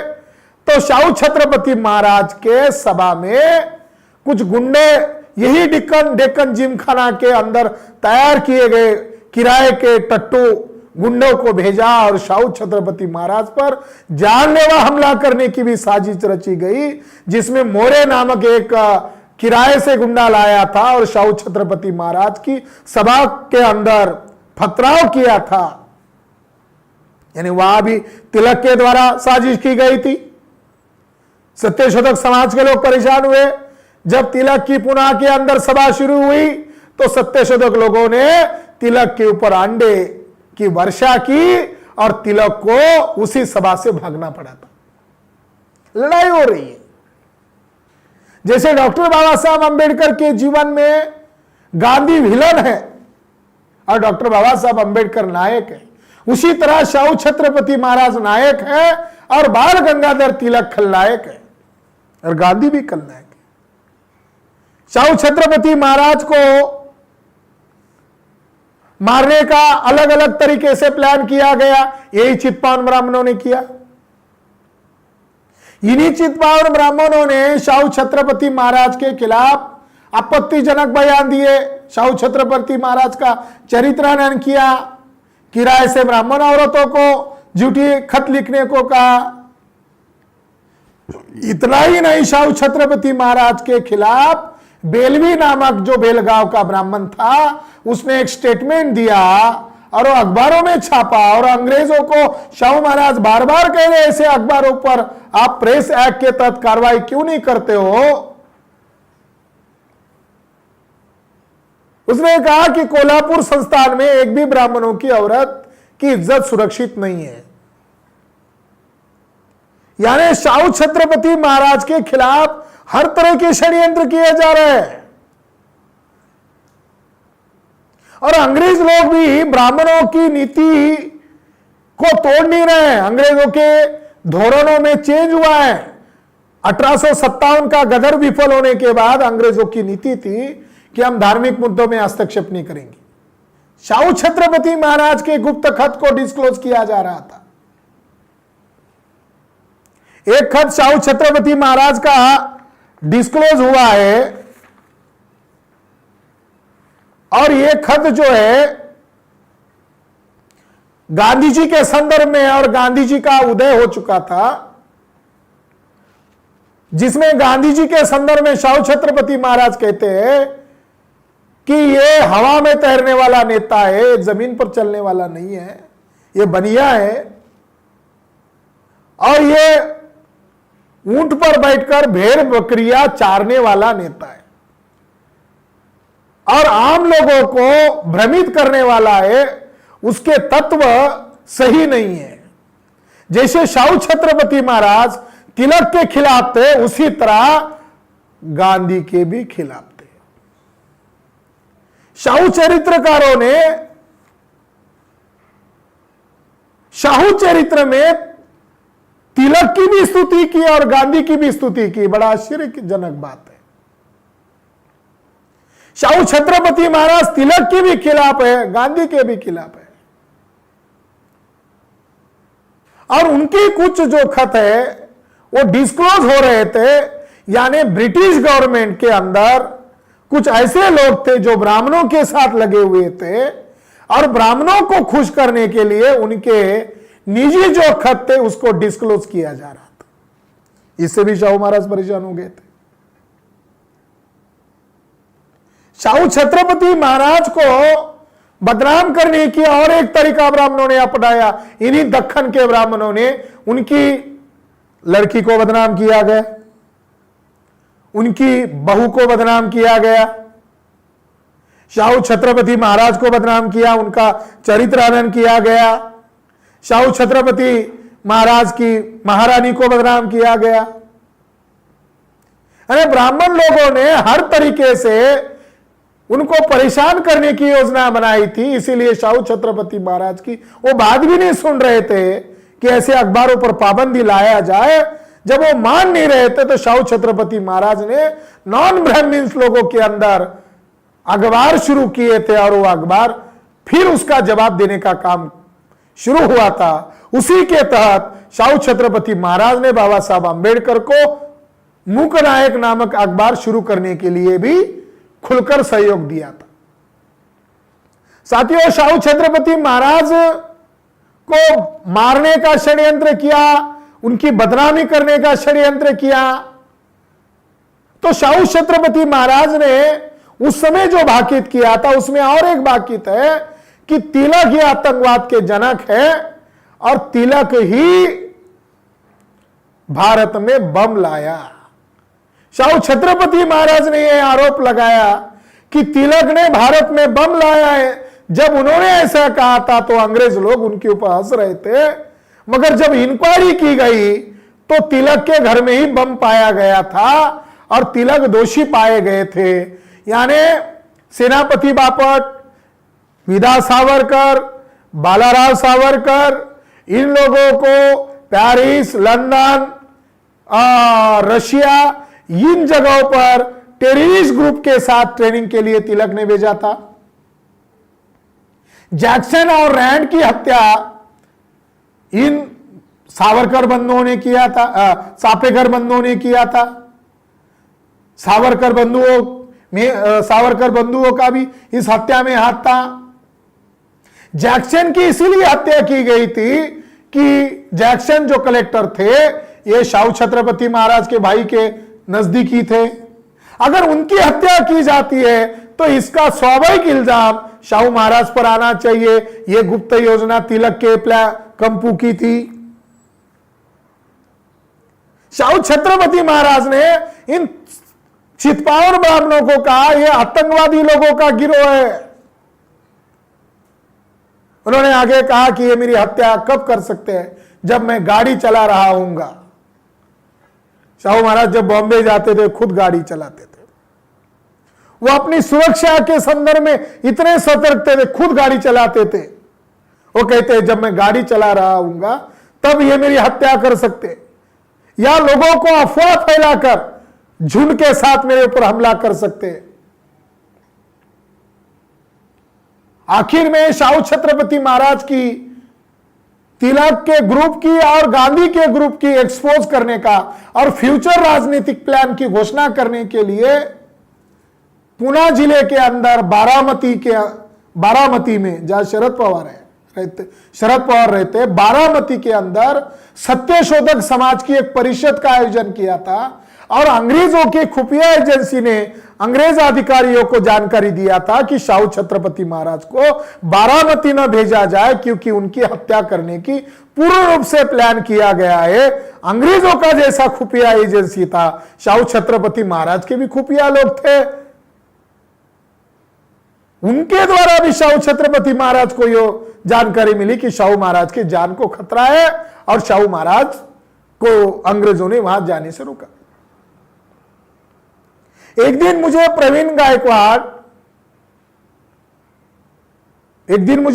गायकवाड़ जी ने आग्रह किया कि आपको संभाजी महाराज के साथ थोड़ी मीटिंग करना है, आप चलिए। मैं उनके साथ जा रहा था। जेधे जो थे उनका पुराना मंदिर था, वह जीर्णोद्धार का कार्यक्रम था और उनकी वो कुल दैवत थी। और हम दरमियान काफी समय चर्चा करते गए, और मैंने जो अभी वर्तमान में राज्यसभा के मेंबर है छत्रपति संभाजी महाराज को कहा कि ये ब्राह्मण इतने नीच है कि शाहू छत्रपति महाराज की हत्या करने की भी उन्होंने योजना बनाई थी। तब उन्होंने आंख खड़ी करके कहा था, क्या कहते हो, ऐसा हमने पढ़ा नहीं है, ये पहली जानकारी है। जब हम लोग जेदे की उस गांव से लौट रहे थे तो वहां कुछ जानकार मराठा लोग जेदे परिवार के हमें रिहा करने के लिए आए। तब महाराज को नजदीक लेकर उस बुजुर्ग मराठा आदमी ने कहा, सावधान रहो, शाहू महाराज की भी हत्या करने की ब्राह्मणों ने योजना बनाई थी। मैं जेधे खानदान का हो, हमें पूरा मालूम है। जब हम दोनों निकले तो संभाजी महाराज ने कहा, खरात आपकी बात तो सही साबित हुई। मैं इस कार्यक्रम के मौके पर कहना चाहता हूं कि छत्रपति संभाजी महाराज की नेचुरल हत्या नहीं हुई है, उन्हें मारा गया है। वो डायबिटीज पेशेंट थे, उनके ऊपर प्रेशर लाया गया, उनके परिवार का चरित्रहनन किया, उनको बदनाम किया गया। और इतना ही नहीं, श्रीपाद अमृत डांगे द्वारा 1921 में उनके निजी खतों को चोरी करके, जो कभी पब्लिश हुए या अंग्रेज अधिकारियों द्वारा ब्राह्मणों को प्रोवाइड किए गए, डिस्क्लोज किए गए, ऐसे खतों को संकलित करके नचिकेलकर और श्रीपाद अमृत डांगे द्वारा एक किताब पब्लिश की गई थी, जिस किताब का शीर्षक था आमचे स्वराज्य द्रोही टिळक, आमचे स्वराज्य द्रोही छत्रपति। यानी तिलक का शिष्य श्रीपाद अमृत डांगे। श्रीपाद अमृत डांगे ने किताब बनाई, केसरी में पहले छपकर आया, बाद में उसका बुकलेट बनाया, और श्रीपाद अमृत डांगे लेखक के तौर पर, प्रकाशक के तौर पर रखा गया। और शाहू छत्रपति महाराज को स्वराज्य द्रोही कहा गया, ताकि लोगों के द्वारा उनकी हत्या करवाने की भी एक साजिश थी। और छत्रपति शाहू महाराज को टॉर्चरिंग किया, बहुत बड़े पैमाने पर परेशान किया गया, और उनके बेटी की मौत भी इसी परिस्थिति में हो गई थी। अपने बेटी की मौत होने के बाद उन्होंने अपनी भावना व्यक्त करते हुए कहा था कि जब से मेरा बेटा गुजर गया है, मेरे दिल में एक ही भावना है कि मेरे जीते जी बहुजन समाज इन ब्राह्मणों की गुलामी से आजाद हो, ये मेरी आंखों से मैं देखना चाहता हूं। शाहू छत्रपति महाराज ने जिंदगी लगाकर ब्राह्मणों के खिलाफ जो लड़ाई लड़ा, उसका संदर्भ यह है कि उनको परेशान करने का दक्खन के ब्राह्मणों ने काम किया। शाहू छत्रपति महाराज ने जो बात कही, वो बात सिद्ध करने के लिए वर्तमान में हमारे पास सबूत है। तिलक के पास प्रोफेसर तोपखाने नामक एक ब्राह्मण को, प्रोफेसर तोपखाने को तिलक जहां रहता था उसके महल में, वहां उसको भेजा। जब तोपखाने वहां गए और शाहू महाराज का जिक्र आया, तो शाहू महाराज के संदर्भ में 7 जुलाई 1920 को तिलक ने तोपखाने के मुंह पर कहा, महाराज को समझाओ कि वो ब्राह्मणेतर लोगों का जागृति का काम न करे, और वो ब्राह्मण और नॉन ब्राह्मण के अंदर दरी पैदा न करे, ब्राह्मण के खिलाफ न बोले, और बहुजन समाज के अंदर उनके हक अधिकार की बात न कहे। अगर शाहू छत्रपति महाराज ने यह कार्य नहीं छोड़ा तो शाहू छत्रपति महाराज का जैक्सन और रैंड की तरह हम लोग हत्या कर देंगे। ये शाहू छत्रपति महाराज ने यह खत 7 जुलाई 1920 को कर्नल वुड हाउस को लिखा कि मेरा आदमी उसके पास गया था अंदरूनी जानकारी लेने के लिए, तब उसने यह बात कही। तिलक का एक खास आदमी था, दादा साहेब खापर्डे, अमरावती के ब्राह्मण थे। तो तिलक की ताकत को घटाने के लिए शाहू महाराज वहां गए अमरावती। बेलवी को हराने के लिए बेलगांव गए, लिंगायतों ने समर्थन दिया, मराठाओं ने समर्थन दिया। वहां परास्त करने के बाद अमरावती गए, वहां वराड़ प्रांत की बड़ी सभा ली। सभा होती ही शाहू महाराज जब कोल्हापुर आए तो कोल्हापुर के अंदर जो ब्राह्मण बस्ती है वहां पर बड़े बोर्ड पर एक नोटिस छापी हुई, पुलिस को दिखाई दिया, लोगों को दिखाई दिया, और जिसके ऊपर लिखा था शाहू छत्रपति महाराज को 20 तारीख के अंदर मर्डर करने वाले, यानी खुल ओपन चुनौती। इस रूप से देखा जाए तो शाहू छत्रपति महाराज को यही दक्कन के ब्राह्मण परेशान कर रहे थे। अब वर्तमान में इसका क्या संदर्भ है? तिलक का निधन 1920 में हुआ, शाहू छत्रपति महाराज का निधन 1922 में हुआ, और आरएसएस की स्थापना 1925 में हुई। आरएसएस की स्थापना करने वाला जो ब्राह्मण है, यह ब्राह्मण तिलक का शिष्य है। डॉक्टर केशव बलिराम हेडगेवार यह तिलक का शिष्य है, और तिलक कांग्रेस चला रहे थे। और कांग्रेस किसने बनाई?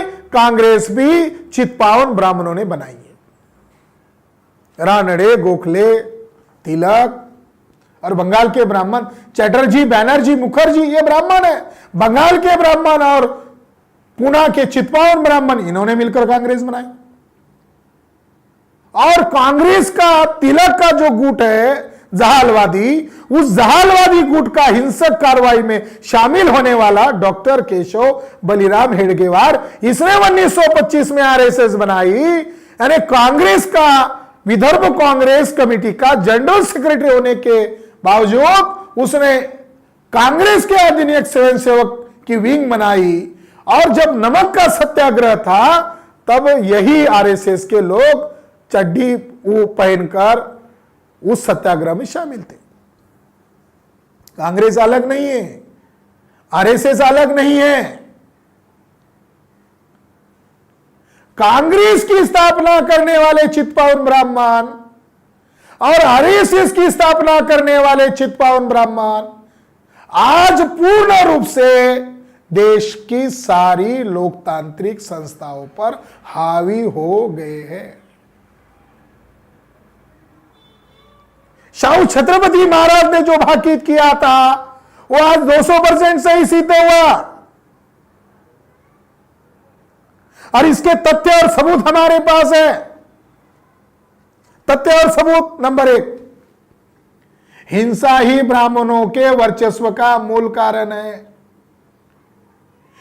प्राचीन भारत में पुष्यमित्र शुंग ने बृहद्रथ की हत्या की और मौर्य साम्राज्य को खत्म करने की योजना बनाई। तिलक ने पेशवा ब्राह्मणों का आदर्श बनाकर शाहू छत्रपति महाराज को परेशान किया, और तिलक के आतंकवादी गुट ने शाहू छत्रपति महाराज की हत्या की। समान है। डांगे उस हत्या में शामिल है, बदनाम करने में शामिल है। यही डांगे डॉक्टर बाबा साहब आंबेडकर की हत्या करने में भी शामिल है। चित्पावन ब्राह्मणों का स्थायी गुण है हिंसा करना। चित्पावन ब्राह्मण किसको आदर्श मानते? परशुराम को आदर्श मानते, बाजीराव को आदर्श मानते। बाजीराव तो भगोड़ा बाजीराव था, फिर भी उसको आदर्श मानते। क्यों आदर्श मानते? क्योंकि वो ब्राह्मण ज्यादा क्रूएल था, ज्यादा षड्यंत्रकारी था। साथियों, ब्राह्मणों का जो स्थायी स्वभाव है हिंसा का स्वभाव है, और हिंसा के बगैर ब्राह्मण जिंदा नहीं रह सकते। क्योंकि हिंसा ही उनके वर्चस्व का मूल कारण है। छत्रपति शिवाजी महाराज के साथ धोखा किया, उनकी हत्या कर दी। तिलक का एक शिष्य है जो वेदोक्त प्रकरण में शामिल था, उसने अखबार में लिखा कि शिवाजी महाराज ने शूद्र होने के बावजूद क्षत्रिय होने का दावा किया और जोर जबरदस्ती से राज्याभिषेक किया, इसलिए शिवाजी महाराज शौचकूप में गिरकर मर गए, यानी टॉयलेट रूम में गिर के मर गए। यानी इतनी घृणा शाहू छत्रपति महाराज के समय में लिखा गया ये आर्टिकल है, जिसमें वो ये भी नहीं देख रहे कि उनका एक वारिस जिंदा है। और आज भैया जोशी जैसा आरएसएस का प्रमुख छत्रपति शिवाजी महाराज के राज्याभिषेक पर भद्दी टिप्पणी करता है, यानी आज भी ब्राह्मणों का व्यवहार छत्रपति शिवाजी महाराज के खिलाफ है। जेम्स लेन के दरमियान यही भांडारकर संस्था को प्रोटेक्शन करने का काम वाजपेयी ने किया था, और कांग्रेस ने 2006 में इस भांडारकर संस्था को पैसा दिया था। ब्राह्मणों का जो स्वभाव है हिंसा है, और इसका वर्तमान अगर सबूत देखा जाए तो उनका वर्तमान सबूत ब्राह्मणों ने देश भर में बम ब्लास्ट किए, यह उसका सबूत है। जितनी भी देश में आतंकवादी कार्रवाई हुई उसके मास्टरमाइंड ब्राह्मण है, और उसमें खास करके चितवान ब्राह्मण इसके मास्टरमाइंड है। इसका प्रमुख नेता है मोहन भागवत। देश भर में जितने भी बम ब्लास्ट हुए वो उसका मास्टरमाइंड मोहन भागवत है। 21 जगह बम ब्लास्ट किए, और ये हम ऐसे नहीं कर रहे। देश भर के अंदर जो बम ब्लास्ट हुए उसके लिए अगर कोई जिम्मेदार है वो मोहन भागवत है। हम हवा में नहीं कर रहे, इसके लिए हमारे पास सबूत है। लेफ्टिनेंट कर्नल प्रसाद पुरोहित ने फरीदाबाद 2008 में जो गुप्त मीटिंग की, उस गुप्त मीटिंग में ये इस बात का स्वीकार किया, और उनके सहयोगियों ने भी इस बात का स्वीकार किया कि उनकी और भागवत की देश भर के आतंकवादी कार्रवाई, बम ब्लास्ट की कार्रवाई में मोहन भागवत की सलाह ली गई है। हमें बड़ा आश्चर्य लगता है कि अगर उसकी सही इंक्वायरी होती तो आज मोहन भागवत सलाखे में होते या सूली पर होते। सिंह नामक व्यक्ति कहता है उसकी गुप्त मीटिंग में जो चार्जशीट दाखिल की करकरी जी ने, और ये डॉक्यूमेंट जो है ये लीगल डॉक्यूमेंट है, और ये डॉक्यूमेंट मुशर्रफ साहब ने उनसे हासिल किए थे। पेज नंबर 70 पर भागवत का जिक्र करते हुए डॉक्टर आरपी सिंह, इसकी बाद में इंक्वायरी नहीं हुई, पुरोहित की तरह ही ये मास्टरमाइंड है, वो कहता है। लेकिन दुर्भाग्य रहा है उत्तरांचल में बहुत प्रयास करने के बाद भी आज हमारी सरकार यानी बीजेपी की सरकार माओवादियों का खुला समर्थन कर रही है। यह बात मैंने संघ के बड़े अधिकारियों को बोला। माननीय मोहन भागवत जी से मैं मिला था, 2 घंटे मिलके सब बताया था। वहां के पुलिस चीफ सुभाष जोशी को बोला था, मैं उनसे मिला भी था 2 बार। हमारी लगातार बातचीत होती रही। फरीदाबाद की जो गुप्त मीटिंग हुई, उस गुप्त मीटिंग में इस बात का जिक्र आया कि मोहन भागवत के साथ ये सारे प्लानिंग की चर्चा हो रही है। पुरोहित ने खास एक बात का जिक्र किया। वो जिक्र क्या है, जब उनकी मीटिंग चल रही थी तब उनकी मीटिंग में अचानक एक BH शर्मा प्रेम सिंह जी का एंट्री हुआ और उनका परिचय कर पुरोहित ने दिया। इनका परिचय BH शर्मा प्रेम सिंह जी 2 बार member of parliament from BJP और 1940 से स्वयंसेवक है और काफी संघर्ष में जीवन अब तक इनका रहा है। यानी पुरोहित बीजेपी के लोगों को देश भर के अंदर बम ब्लास्ट करने की मीटिंग में बुला रहे हैं। आरएसएस के वर्कर इसके साथ सम्मिलित हैं। प्रज्ञा ठाकुर कौन है? आरएसएस। सुनील जोशी कौन है? आरएसएस। जितने सारे नाम दिखा दिए वो सारे के सारे आरएसएस के लोग हैं।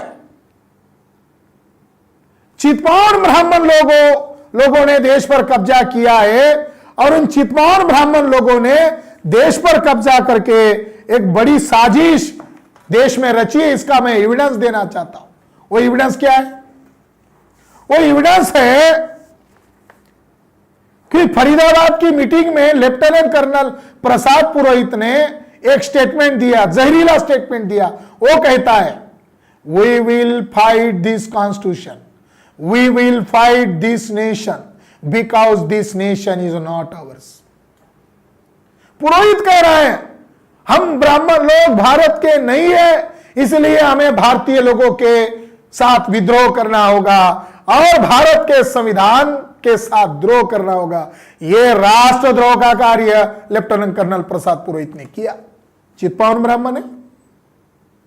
शाहू छत्रपति महाराज कह रहे थे 1920 में, यह लेफ्टिनेंट कर्नल प्रसाद पुरोहित ने और मोहन भागवत ने वर्तमान में शाहू छत्रपति महाराज की भविष्यवाणी सही साबित की। और आज केवल महाराष्ट्र पर नहीं बल्कि समूचे देश पर यह 3% ब्राह्मणों का कब्जा है और 3% ब्राह्मणों में भी चितपावन ब्राह्मणों का 100% कब्जा। पुरोहित आगे कहता है पेज नंबर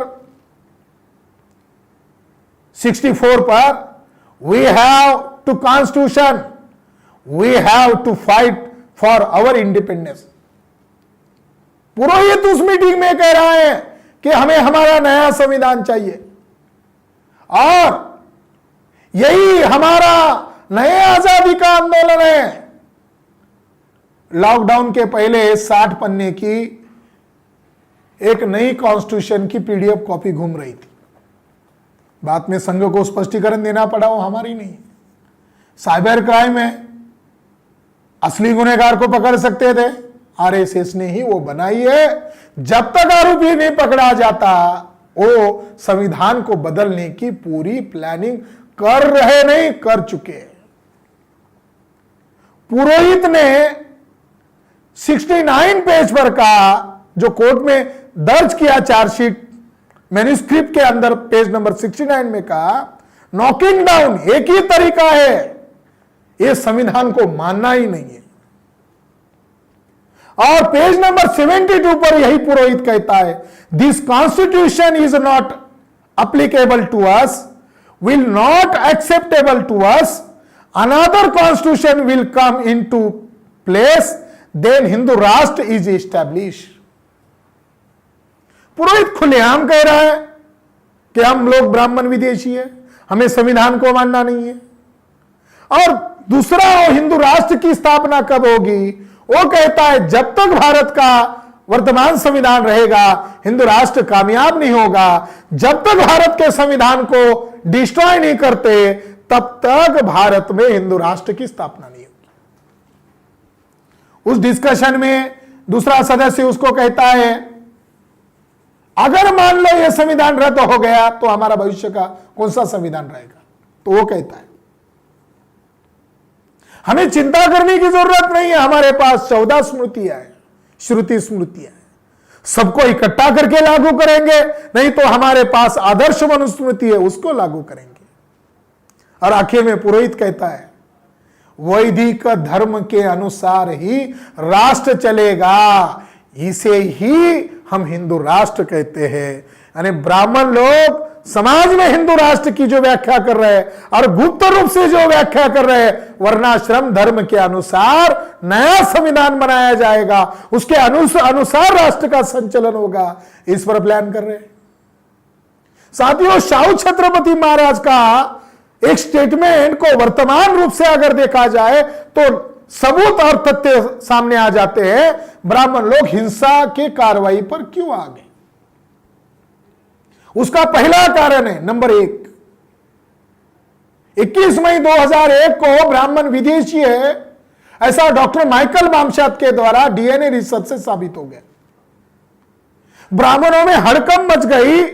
अगर यह बात 6 लाख गांव तक पहुंच गई, जैसा अंग्रेजों को भारत से भागना पड़ा, तो कल हमें भी भागना पड़ सकता है। इसलिए ब्राह्मणों ने, आरएसएस के ब्राह्मणों ने एक अलग प्रतिक्रिया की और कांग्रेस के ब्राह्मणों ने अलग प्रतिक्रिया की, और दोनों का मकसद एक ही था। उन्होंने क्या किया? कांग्रेस के ब्राह्मणों ने 2004 और 2009 के चुनाव में ईवीएम घोटाला किया। यह ब्राह्मणों के विदेशी साबित होने के बाद की यह सबसे बड़ी प्रतिक्रिया है कि कांग्रेस के ब्राह्मणों ने ईवीएम घोटाला किया, क्योंकि उन्हें डर सताने लगा कि ब्राह्मण विदेशी साबित हो जाने के बाद ब्राह्मणों का क्या होगा। इससे पहले लोकतांत्रिक व्यवस्था पर ब्राह्मणों का पूर्ण कब्जा किया जाए। दूसरा कब्जा, दूसरा बड़ा षड्यंत्र आरएसएस के लोगों ने किया। पूरे देश भर में जितने भी बम ब्लास्ट हुए 2001 के बाद हुए, चाहे मालेगांव बम ब्लास्ट हो, नांदेड़ का बम ब्लास्ट हो, हैदराबाद का बम ब्लास्ट हो, मक्का मस्जिद का बम ब्लास्ट हो, समझौता एक्सप्रेस का बम ब्लास्ट हो, और ये सारे के सारे बम ब्लास्ट करने वाले ब्राह्मण आरएसएस के ब्राह्मण हैं। जब आरएसएस का लिंक है आरएस बम ब्लास्ट के साथ, यह बात जब उजागर होने लगी तो 2011 में यही आरएसएस का प्रवक्ता भैयाजी जोशी ने तत्कालीन प्रधानमंत्री मनमोहन सिंह को आरएसएस की तरफ से एक रिटर्न मेमोरेंडम दिया। इसकी ऑनलाइन खबरें अवेलेबल है और उसका हेडिंग था कि आरएसएस ने प्रधानमंत्री को मेमोरेंडम दिया है, और जिसमें कहा है कि प्रज्ञा सिंह ठाकुर और लेफ्टिनेंट कर्नल प्रसाद पुरोहित और उनके सहयोगी लोगों को कभी भी रिहा मत करो। अगर उनको रिहा करोगे तो आरएसएस के प्रमुख मोहन भागवत और आरएसएस के नेता, वरिष्ठ नेता इंद्रेश कुमार, इनकी जान को खतरा है। 2011 को आरएसएस अपनी छवि बचाने के लिए कुछ ब्राह्मणों की बलि देने के लिए तैयार हुए। जैसे गोडसे की बलि दिया, मालूम था उसको फांसी होने वाली है, खतरा करवा के गांधी को मारने गया ताकि कुछ दिन अफवाह रहे कि मुसलमान ने मारा। ये भी करते दक्खन के ब्राह्मण। गांधी को मरवाने के लिए दक्खन के ब्राह्मण सामने आए। गांधी की हत्या क्यों करवाई? क्योंकि ब्राह्मणों ने मिलकर भारत का पार्टीशन किया। पार्टीशन की चर्चा ना हो इसलिए दक्खन के ब्राह्मणों ने पहल किया। कोकणस्थ ब्राह्मणों ने देश भर में बम ब्लास्ट किए, पकड़ में आ गए तो कहना शुरू कर दिया इनसे आरएसएस को ही धोखा है। 2014 में भाजपा ने कांग्रेस का साथ सहयोग लेकर ईवीएम घोटाला किया और केंद्र में और राज्य में महाराष्ट्र की सरकार आई तो 2014 में कांग्रेस बीजेपी के ब्राह्मणों ने, आरएसएस के ब्राह्मणों ने इन सारे जो देश भर के अंदर बम ब्लास्ट करने की गतिविधि में पकड़े गए जितने भी सारे ब्राह्मण थे सभी ब्राह्मणों को रिहा किया। अब भैया जोशी चुप क्यों है? मोहन भागवत चुप क्यों है? क्या अभी लेफ्टिनेंट कर्नल प्रसाद पुरोहित से आपको खतरा नहीं है? प्रज्ञा ठाकुर से खतरा नहीं है? अरे प्रज्ञा ठाकुर को मोहन भागवत के कहने पर लोकसभा में चुनाव के लिए खड़ा किया और ईवीएम घोटाला करके प्रज्ञा सिंह ठाकुर को चुनवा कर लाया, रमेश उपाध्याय को रिहा किया। जिस ब्राह्मण ने, बंगाली ब्राह्मण ने कन्फेशन दिया कि देश भर का बम ब्लास्ट भागवत के कहने पर मैंने किया है, उस आसिमानंद को क्लीन चिट देकर बाहर लाया गया। अभी भी मुकदमे चल रहे, खारिज नहीं हुए। 2019 में जब लेफ्टिनेंट कर्नल प्रसाद पुरोहित एक चितवावन ब्राह्मण रिहा हुआ तो इसने मीडिया में आकर स्टेटमेंट दिया कि सारा मिलिट्री मेरे साथ है, मैं राष्ट्रवादी हूं। उसके ऊपर आरोप था राष्ट्रद्रोह का, संविधान द्रोह का। वो अभी कहने लगा मैं राष्ट्रवादी हूं और मिलिट्री विभाग मेरे समर्थन में है। तो 2017 में 2 खबर छपकर आई और वो एकमात्र खबर थी जो उसका असली चरित्र लोगों को बताने वाली, और वो खबर इंडियन एक्सप्रेस में आई। इंडियन एक्सप्रेस में जो खबर आई वो किसी भी प्रांतीय भाषा में नहीं आई, और उस खबर का हेडिंग क्या था? लेफ्टिनेंट कर्नल प्रसाद पुरोहित का दावा झूठा। उल्टा मिलिट्री डिपार्टमेंट के इंटेलिजेंस डिपार्टमेंट ने इंक्वायरी करके जो दिया था उसमें पुरोहित दोषी पाया गया था। बड़ा आश्चर्यजनक मामला।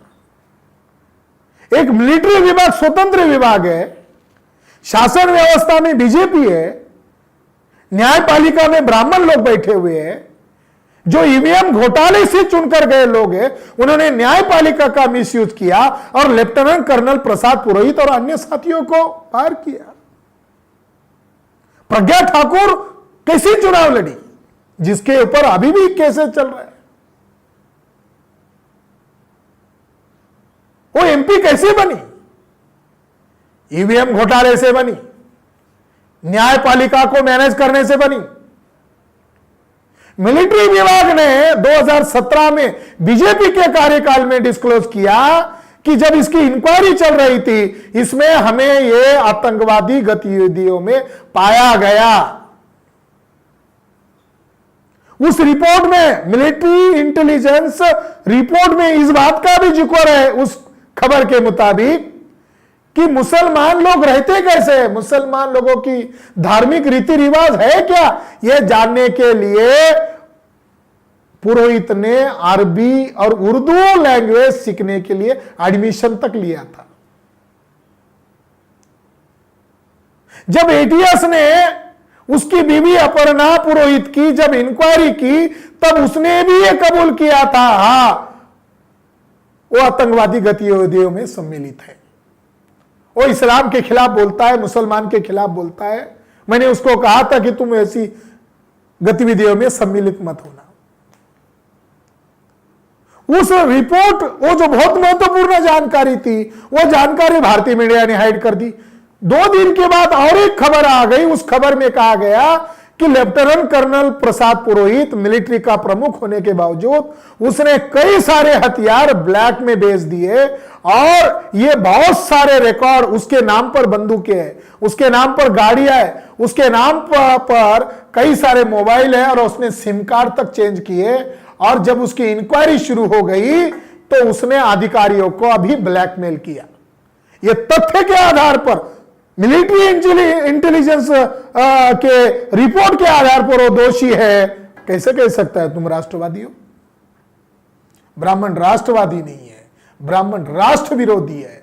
ब्राह्मण इस देश के नहीं है, इसीलिए इस देश में बम ब्लास्ट कर रहे हैं, अपना विदेशी मन छुपाने के लिए बम ब्लास्ट कर रहे हैं। तो आज ब्राह्मणों का देश पर जो कब्जा हुआ, इसके लिए देश भर में जो बम ब्लास्ट किए, ये भी कारणीभूत है। ईवीएम घोटाला किया, ये ईवीएम घोटाला करने में भी चित्पावन ब्राह्मणों का हाथ है। देखो, आरएसएस के संघ प्रमुख अधिक संख्या में चित्पावन ब्राह्मण है। भागवत कौन है? चित्पावन ब्राह्मण है। हेडगेवार कौन है? चित्पावन ब्राह्मण है। भैया जोशी कौन है? चित्पावन ब्राह्मण है।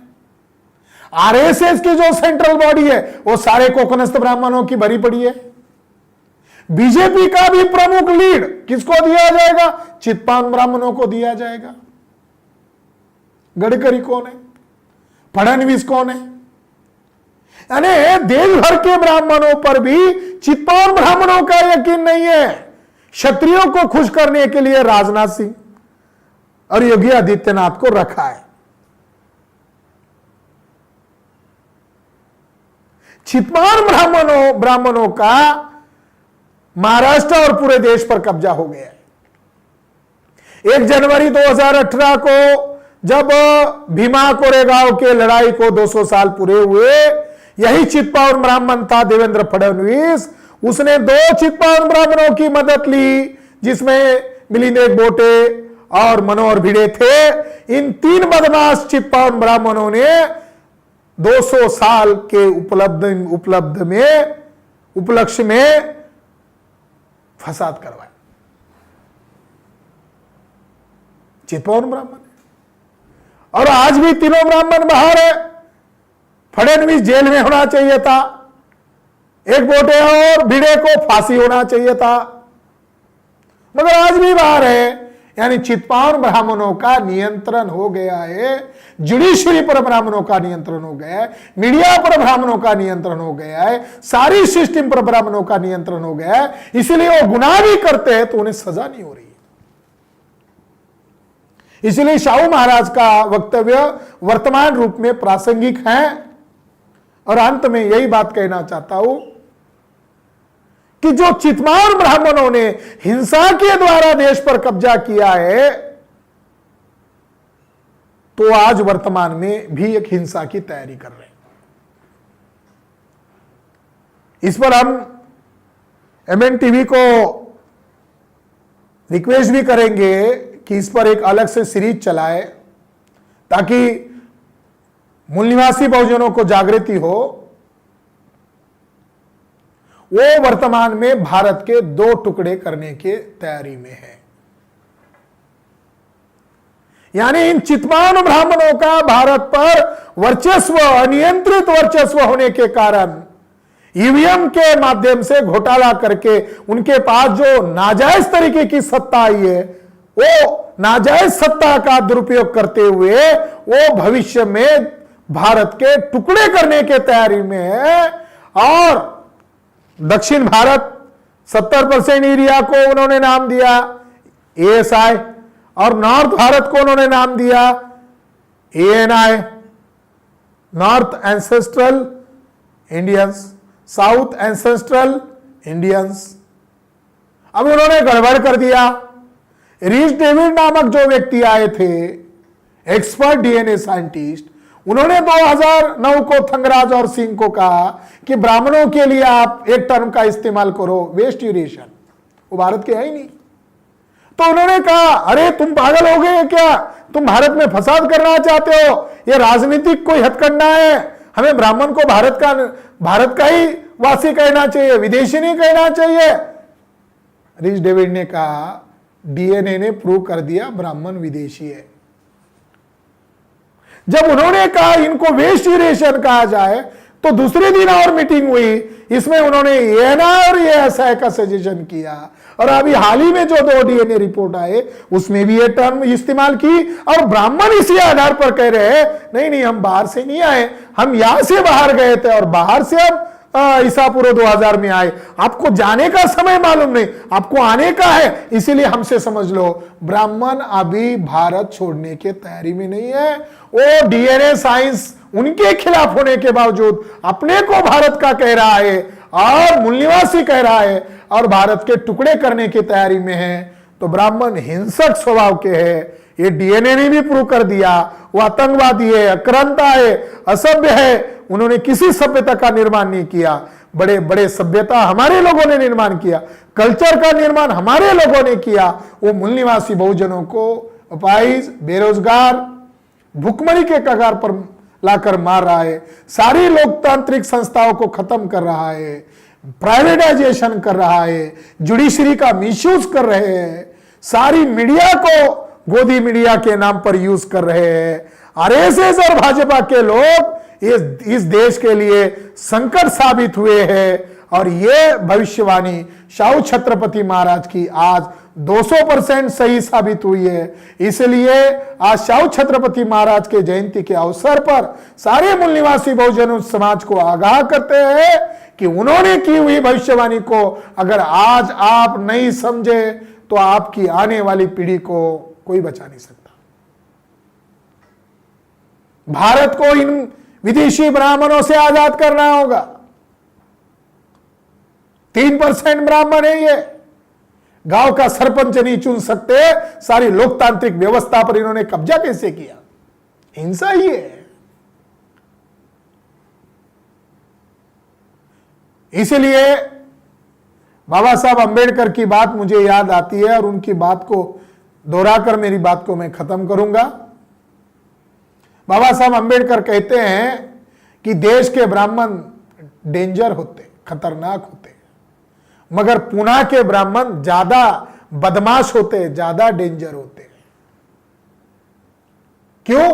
शाहू छत्रपति शिवाजी महाराज, वो सारा इतिहास को ध्यान में रखकर उन्होंने कहा कि पुणे बदमाश ब्राह्मणों की बस्ती है। यही वो पुणे बदमाश ब्राह्मण है, यही वो चित्पावन ब्राह्मण है जिन्होंने आज देश की सारी व्यवस्था पर कब्जा किया है। शाहू छत्रपति महाराज की दूरदृष्टि को याद रखो और शाहू छत्रपति महाराज की संकल्पना का भारत हमें खड़ा करना है। आज उनके जन्म जयंती के अवसर पर उनके जीवन संदेश को याद करते हुए उनको हम अभिवादन करते हैं। जय ज्योति, जय जोहार, जय भीम, जय मूल निवासी।